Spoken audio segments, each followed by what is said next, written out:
Syatma Parayanam. Babus. Dharmasya Mamatubhyam Cha. Kumaranam Bhavasya. Jnanasya Sasatvasya.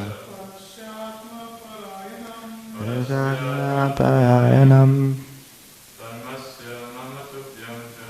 Dharmasya Mamatubhyam Cha. Kumaranam Bhavasya Cha. Jnanasya Sasatvasya. Syatma Parayanam. Dharmasya, of religious principles, or of Yamaraja. Mama, mine. Tubhyam, of yours. Cha, all end. Kumaranam, of the four Kumaras. Bhavasya, Lord Shiva. Cha, and also. Vijnanasya, of transcendental knowledge. Cha, also. Sat Vasya, of truth. Parashya, of the great personality. Atma, consciousness. Parayanam, dependent. Translation by His Divine Grace, Achyuta Keshava Dasa. Translation. Also, the consciousness of that great personality is the abode of the religious principles, mine, yours, and those of the four bachelors, Sanaka, Sanatana, Sanatkumara, and Sanandana. That consciousness is also the abode of truth and transcendental knowledge.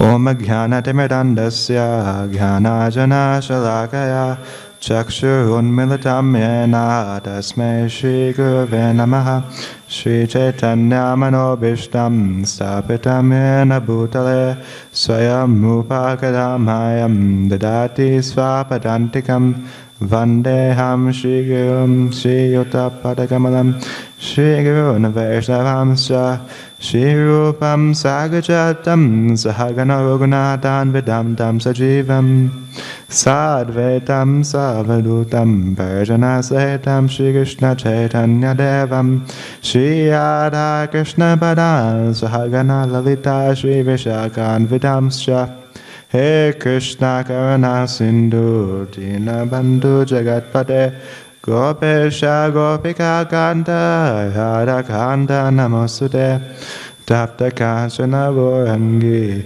Radhe Vrindavaneshwari Vrishabhanu Sute Devi Pranamami Haripriye Vanchakalpatarubhyasya Kripa Sindhu Bevacha Patitanam Bhavanebhyo Vaishnavebhyo Namo Namaha Jai Shri Krishna Chaitanya Prabhu Nityananda Shri Advaita Gadadaya Shivasadi Goya Bhaktavinda Hare Krishna Krishna Krishna Hare Hare Hare Rama Rama Rama Hare Hare. Hare Krishna, everyone. Just before I begin, I wanted to say that I'm very junior in experience and knowledge, or both. So I'm praying for all of your blessings, all of your mercy, so I can say a few words about what I've heard, what I've read to glorify Srimad Bhagavatam. As I said before, there was a bit of a miscalculation, so I'll go on to read the translations of the other verses up to 17, and then we'll take it from there.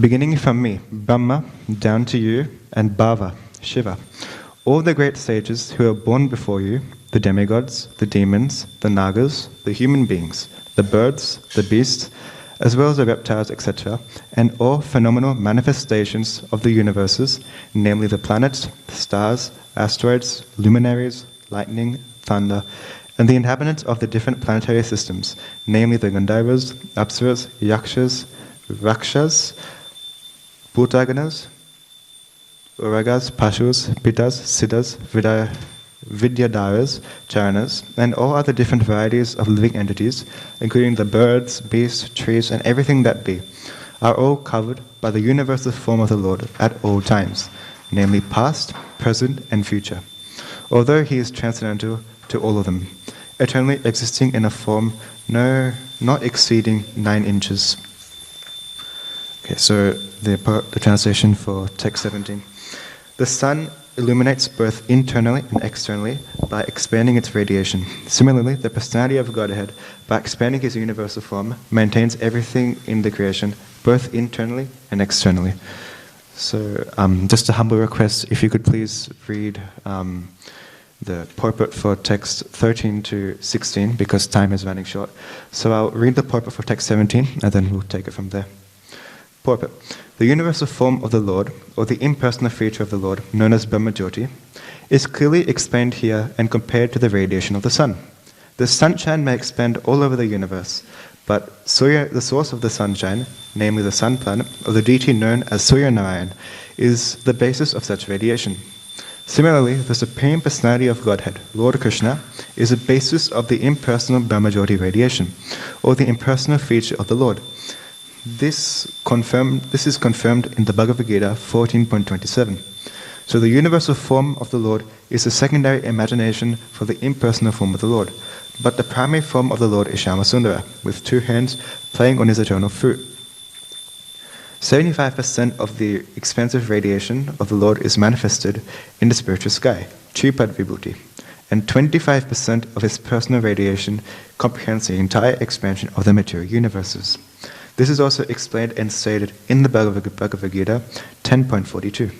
Thus, the 75% expansion of his radiation is called his internal energy, whereas the 25% expansion is called the external energy of the Lord. The living entities who are residents of the spiritual as well as material expansions are as marginal energy, Tadashta Shakti, and they are at liberty to live in spiritual expansion of the Lord, are called liberated souls, whereas the residents of the external expansion are called the conditioned souls. We can just make an estimate on the number of the residents of the internal expansions in comparison with the number of residents in the external energy, and may easily conclude that the liberated souls are far more numerous than the conditioned souls. Hare Krishna. So in this particular verse, if we go back into its context a few chapters before, we can see that Lord Brahma is explaining to Narada Muni about the facts and the truth about the Lord's personal and transcendental form, as well as his different energies. So in this particular section of chapters, we can see that the glories of the spiritual master are very clear, eminently on us. Yes, so because of Lord Brahma, who was at the spiritual master of Narada Muni, because of his mercy onto Narada Muni, he is actually able to explain all of the secret science, the science of the impersonal manifestation as well as the personal manifestation, without there being any confusion. So I personally, I do book distribution on the streets, and I was in Winterfield one time, and I approached a few Indian people, and they were saying that they already know Bhagavad Gita. And it was humorous for me in a way, because on one hand they had a cigarette or something that wasn't related to what Bhagavad Gita normally is, so like a cigarette or a bottle of wine or something. So from this we can understand that there can be 2 reasons for this. Either they have surrendered to a spiritual master who is not bona fide, or they have not surrendered to a bona fide spiritual master at all. So in this we can see that Lord Brahma, since he was the son of Lord Krishna directly, he's relaying to Narada Muni what he has heard from Lord Krishna himself onto Narada Muni. So Srila Prabhupada has said in Chaitanya Charitamrita Antya-lila 5.7.1 that when a pure devotee or spiritual master speaks, what he says should be accepted as having been directly spoken by the Supreme Personality of Godhead in the Parampara system. So as Lord Brahma have explained, he, being the first son of Lord Krishna himself, when he was in a situation of confusion, distress, he received transcendental knowledge from Lord Krishna, and when Narada Muni is inquiring from him, he is relaying all those the same knowledge that he got from Lord Vishnu. So, luckily, like as I was saying before, like in book distribution especially, not only book distribution, but any preaching or whenever we see outside people, we can actually for once appreciate the sacrifices that have been made on our movement.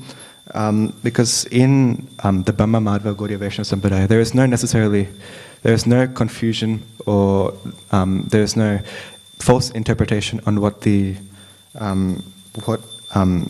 spiritual science is, because everything already connects to what Lord Krishna originally said. So that bona fide authoritativeness is still there. As devotees in this line, we already have this big line in front of us. However, we just have to take the opportunity to surrender onto this line or the spiritual master. So, earlier on in Srimad Bhagavatam 2.4.25, this is when Shukadeva Goswami tells Parikshit Maharaj that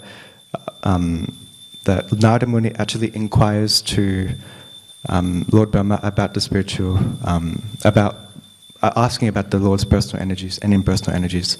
So through this, we can understand that it's just, as devotees, it is just a matter of us surrendering onto the spiritual master, or any pure devotee. Because we can see in all of our scriptures, we can see that if we wouldn't have our scriptures if it wasn't for devotees surrendering onto their spiritual master or to a pure devotee. For example, we can see in Bhagavad Gita, Arjuna in the battlefield, when he was confused, he surrendered onto Lord Krishna. If he didn't make that surrender, we wouldn't have Bhagavad Gita as it is today. Same thing with Dhruva Maharaj, Prahlad Maharaj, and Narada Muni. If they didn't surrender to Narada Muni, there will be no question of any process in bhakti. Same thing with Vyasa Muni, Vyasadeva. If Vyasadeva didn't surrender to Narada Muni, there will be no Srimad Bhagavatam that we are studying today. So through that, we can actually understand that surrendering onto the spiritual master has a lot of importance, and it's necessary in the path that we are in if we do want to advance further.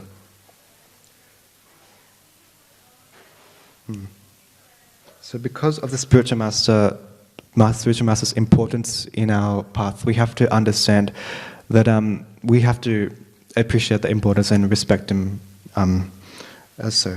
I remember my spiritual master, His Holiness Janananda Goswami, he was saying in a recent class on Zoom, he's in Paris right now, he was giving a class on Zoom about Sudama, his pastime, and he was explaining that the spiritual master is, that Lord Krishna is saying that the spiritual master should be worshipped every single day. And the reason why he should be worshipped every single day is because he allows us to see the hand of Krishna. If once we see the hand of Krishna, we are able to receive transcendental knowledge. So he was explaining this point very, very nicely. He said two examples. First example that he gave is that there are two people. One of those has a knife, another one has scissors, and there's a big fruit in front of them. And so one person says, "We'll cut this with a knife," other one says, "We'll cut this with the scissors." So there's a big argument: knife, scissors, knife, scissors, knife, scissors, and the person with the knife pushes the person with scissors in the water. This person is drowning, but scissors.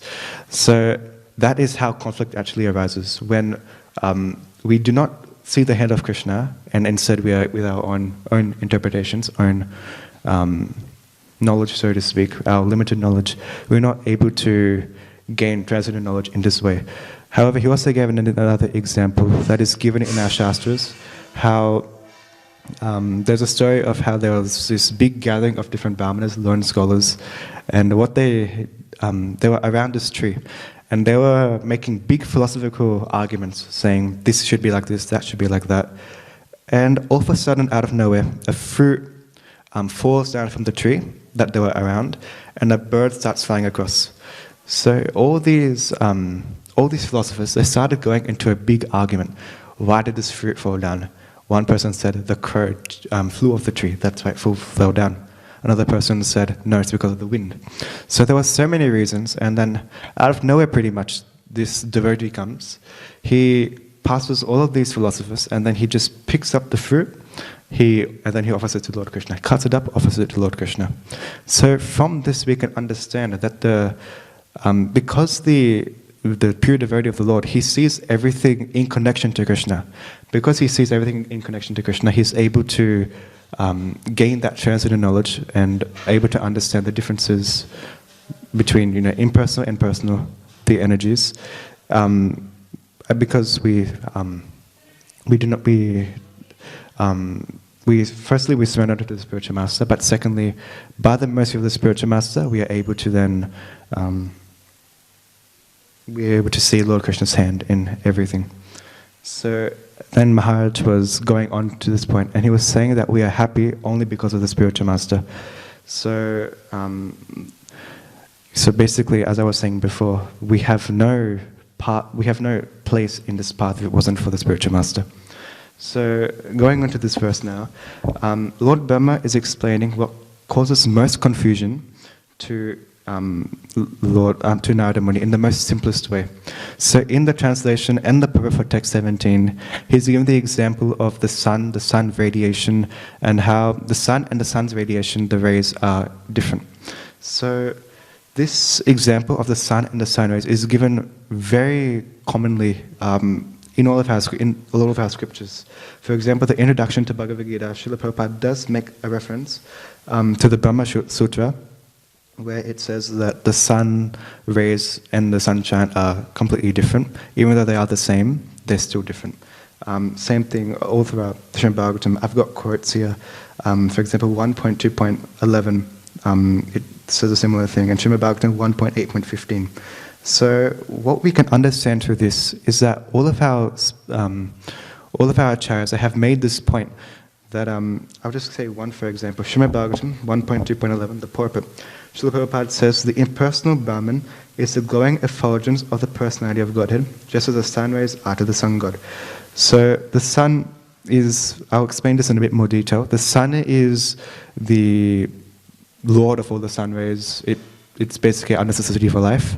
But the sun and the sun rays, even though the sun is the energy of the sun rays are the energy of the sun, still the rays are still different.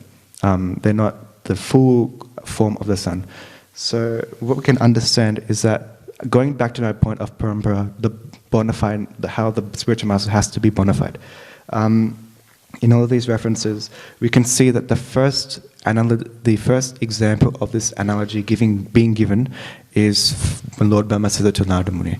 So from that we can understand that we are able to, we have to follow a bona fide spiritual master who says exactly what he is told through the line of succession.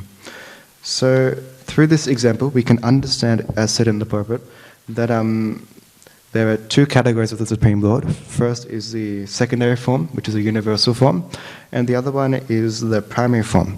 So the primary form is Lord Krishna's form of Shyamasundara with two hands and a tonal flute, whereas the secondary form is the Lord's universal form, his impersonal energy.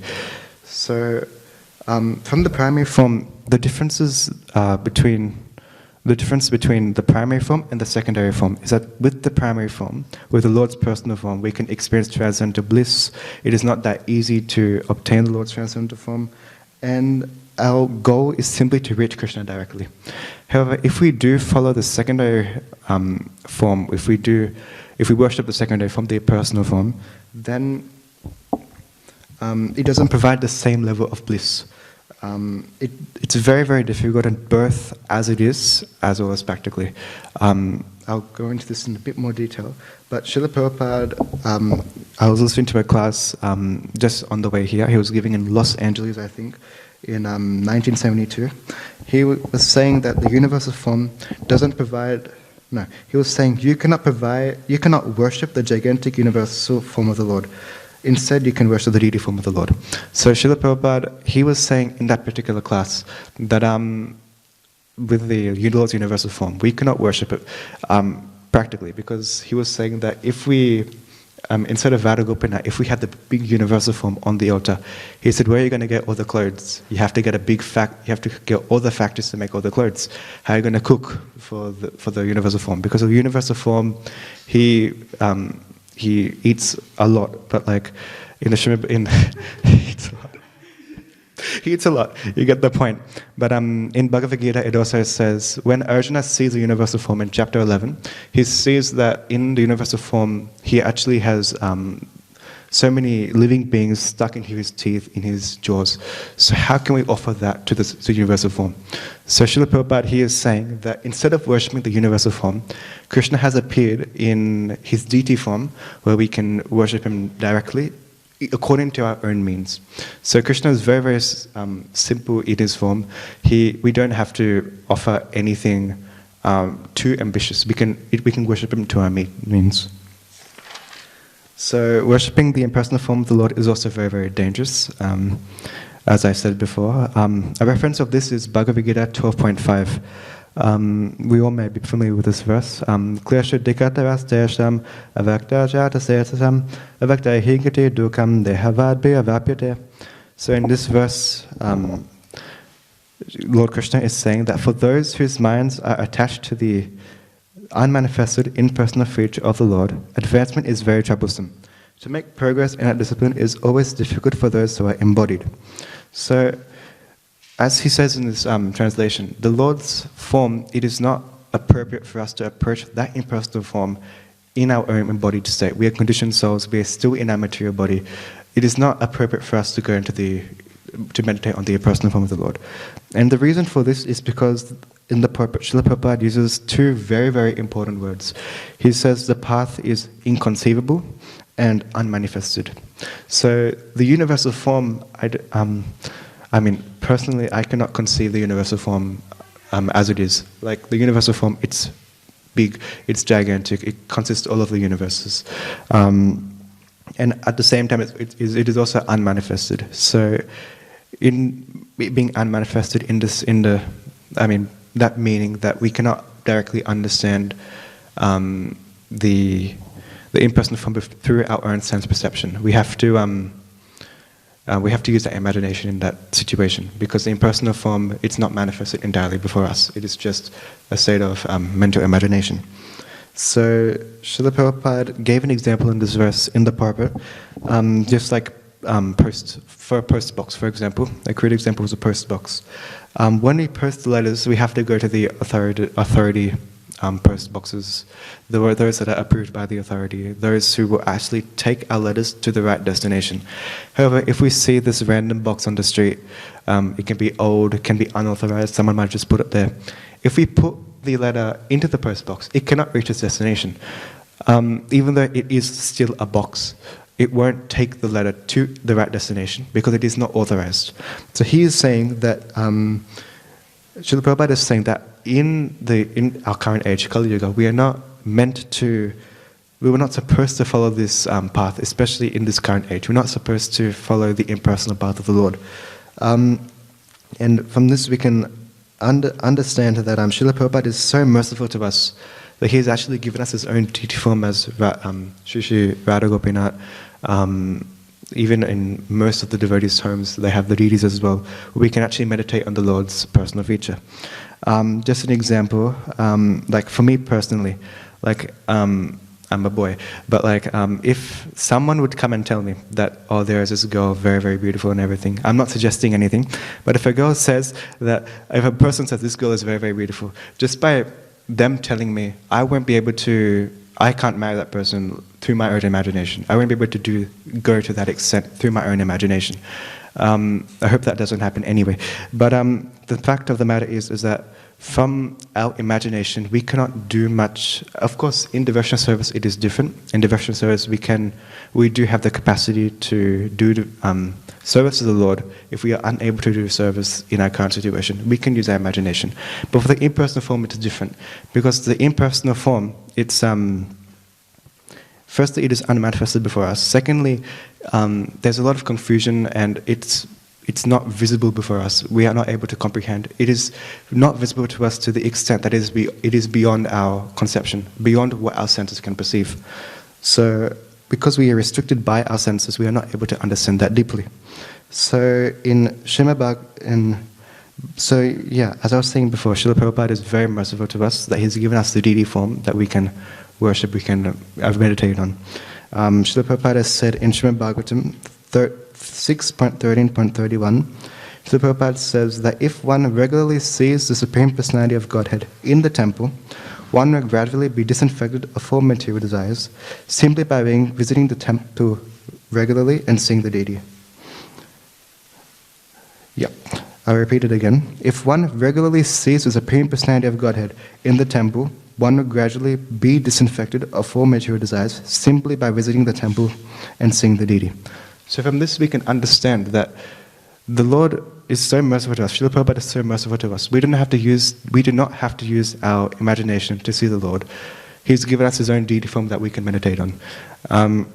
And on top of that, with the impersonal form, if we keep meditating on the impersonal form, that path is not only dangerous, but it is also impractically very, very long. It will take many, many lifetimes to reach that final stage. However, with the Lord's personal form, in the form of the deity, we just have to meditate on Sri Shivadagopana, Jagannath Baladev, Gauranatai. And then, simply by doing that, Srila Prabhupada says, just by doing that, one can gradually be disinfected of all material desires. So what is not achieved even by lifetimes and lifetimes of meditating on the impersonal feature can be achieved just by meditating on Radha Gopinath. So on that note, Srila Prabhupada has said in a lecture in Melbourne in 1975, I was listening to this lecture a few days ago, where one person asked Srila Prabhupada the question, how long does it take to surrender? I'm sure many of you might have heard this lecture, but it's a very famous lecture. But this person was saying that we have committed sinful activities for so many lifetimes, we have so many reactions. So is it possible that by following this Krishna consciousness movement, we can get rid of all these reactions within one lifetime? So at that time, Srila Prabhupada actually cut through that question and he said 1 minute. Srila Prabhupada said that we can eradicate all of our sinful reactions in 1 minute. And then he looks at this person and then he says, you are not reading Bhagavad Gita? And then he gives him the reference that in 18.68, you can correct me if I'm wrong, Sarva Dharman Pratyaja Mam Ekam Sharanam Vraja. He was saying that Srila Prabhupada is saying that Krishna is saying that all we have to do is abandon all varieties of religion, abandon everything, and just surrender onto Krishna. And then he says, Aham tvam sarva papabhyo mokshayami masachaha. So by doing this, Krishna says at once, I will eradicate all of your sinful reactions, all of your material desires. And then at the last line, he says, do not worry. He reassures that point. So we can see, then he also gave the example, then he was explaining how do we surrender. So he was explaining the process of surrendering. He was referring to the verse Mammanava Mambhakto Manjaji Mammamashkuru. There are 4 stages to surrendering onto the Lord. We first have to think of the Lord. We have to worship Him. We have to always think of Him. We have to become His devotee. We have to worship Him, and we have to offer our respectful obeisances unto Him. So this, to think about Lord Krishna, it's, I think, the most biggest part of those four stages. We have to think of Krishna, become His devotee, then worship Him, then offer our respectful obeisances unto Him. So to think about Krishna, it is more easier to think about Krishna when we actually see His personal form in front of us. Instead of already meditating on all these different energies, we just focus on the Lord's personal form. Through that, then we can, after that, eventually we can become a devotee. Then we can fully surrender unto Krishna, and then we can worship Him and offer our respectful obeisances unto Him. And on that note, I also remember a while ago, I think a few years ago, His Holiness B. Krishna Goswami Maharaj, he was in our home in a program, and he was saying that he was saying, his words, I do not want to see the Lord's impersonal form. I do not want to see the universal form, because the Lord's universal form, it's very big, it's very ferocious, very ghastly as well. He says, I'm more than happy with Radha Krishna, the Lord's personal form, two-handed form. So from that, we can actually understand that there's no need to go to the extent of worshipping the Lord's impersonal form when we can actually worship the Lord's personal form. So, so all we have to do is just surrender unto the Lord with the same bhava. So the whole purpose of understanding what the personal form of the Lord is that we can, as devotees, we can then start worshipping that personal form of the Lord and appreciate the gift that has been given to us. So just as we have to, so basically all we have to do is basically serve the Lord with that, worship the Lord, offer our respectful obeisances. We have to do some sort of service unto the Lord. So there is an example of this in Jagannath Puri of Karmabai. Karmabai, as we may know, the only service that she would do with every single day without fail was to cook khichdi for Lord Jagannath. And her bhava, her devotion for the Lord was to the extent that Lord Jagannath actually appeared in front of her within her own house, and then he happily took all the khichdi, all the offerings that Karmabai made, and she did this every single day. So, and even to this day, if we are to go to Jagannath Puri, they still offer that same khichdi unto Lord Jagannath. So we can understand that the Lord only looks at the bhava. He doesn't look at anything else. For example, in the Mahabharata, the example is given of Duryodhana. When Krishna was entering Hastinapur, Duryodhana came and gave him the proposal of a big feast, Japanbhog, a massive feast. But Krishna rejected that. And instead of having Duryodhana's big feast, he went to Vidura and he sat down, and Vidura was happily, serving Lord Krishna. And one interesting point that when we read Mahabharata, we see that Vidura, he actually went and he was peeling the bananas. And what happened is that because he was in such ecstasy, what he would be doing, he'll be peeling the bananas, but he'll be offering the bananas to Lord Krishna and throwing the banana away. So like this, he'll keep peeling the banana, giving it to Krishna, throwing the banana away. But Krishna was still eating, and he was very, very happy, because Krishna doesn't look necessarily at what he is being given. He looks at what the love and the devotion that is being put into those offerings. So that is why in the Lord's form as Radha Gopinath, we can worship Radha Gopinath according to our own means, and Lord Krishna will be satisfied with what we do if we do have that love and devotion. Not necessarily if we offer pretty much everything that we have to Krishna. We do have to do that still. Not saying we don't offer everything to Krishna, but if we go beyond our means to the extent where we are basically putting a downfall on ourselves, but we don't have that love and devotion to the Lord, it is much better to offer what we have, what we can do according to our means to Lord Krishna. So, an example of the impersonal fellowship of the Lord. Yes, time? Okay, so Hare Krishna. Please forgive me for any offenses that I may have committed.